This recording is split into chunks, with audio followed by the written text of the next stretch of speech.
Poy Eram, napaaga ang pang-aasar sa Barangay Ginebra fans. Akala mo nanalo sa loto? Present si Mikey Williams, sino naman kaya ang sinusuportahan? So bakbakang Barangay Ginebra kontra TNT Tropang Giga, rematch last PBA Finals. So first quarter nga mga chong, mainit ang simula ng TNT sa pangunguna nitong si Poy Eram. Kasama niya dyan itong si Randy Hollis Jefferson na agresibo. 9-minute mark nang makapuntos na sa wakas ang Ginebra. Matapos ang offensive rebound ni Japet, sinundutan naman niya nitong si Stephen Holt. Pero grabe yung sagot nitong si RHJ.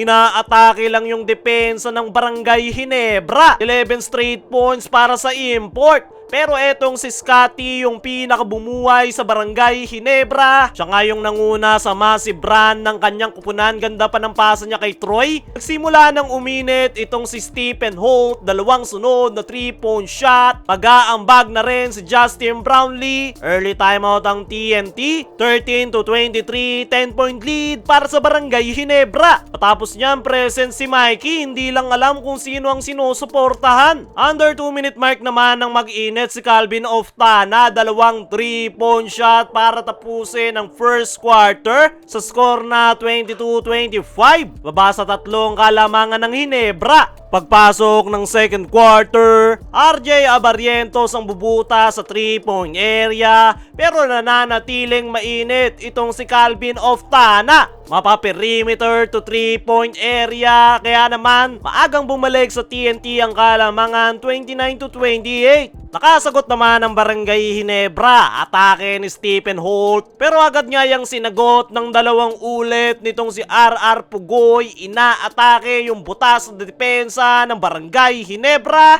Nandyan rin itong si Poy Eram na nangangalabaw sa ilalim. Bagsak naman si Brownlee matapos ang kanyang perfect feature layup. Binastos naman ni Scotty ang depensa ni Poy Eram and one play. Pero biglang ang minalas yung opensa sa ilalim ng Ginebra. Poy Eram tuwang-tuwa. Akala mo nag-champion matapos ang kanyang easy layup. Kaya naman, agad nga yang sinagot ng Barangay Ginebra. Agad na nakapuntos sa kabilang dulo si Troy Rosario. Sparking up the bench naman itong si RJ Abariento sa kanyang 5 straight points sa dulo. Kaya naman natapos ang first half 46-45. Balik sa Barangay Ginebra ang kalamangan. Leading scorer si RHJ with 17.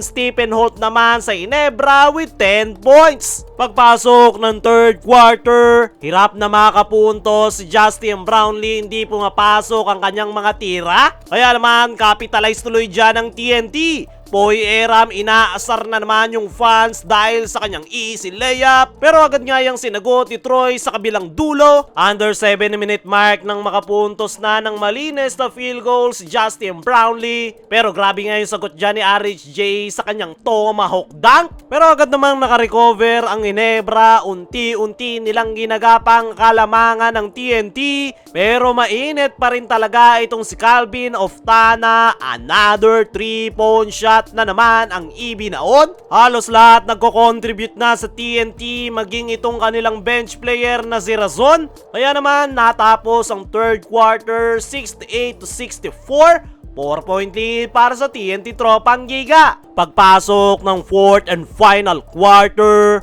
dito na nga nagkaalaman. Maganda yung nagiging panimula ni Troy Rosario sa ilalim. Ginagawa niya ng lahat para mabuhay ang Ginebra. Pero pamatay sunog nga itong si Calvin Oftana. Magbabaon pa ng 3-point shot si Jason Castro. Nagawa niya pang maka-attack to the basket. Problemado na tuloy si Coach Tim Cone. Under 5-minute mark, bagyang nabuhaya ng Barangay Ginebra matapos ang step back 3 ni Stephen Holt. Pero hindi nga nila magawang mahabol ang kalamangan ng TNT.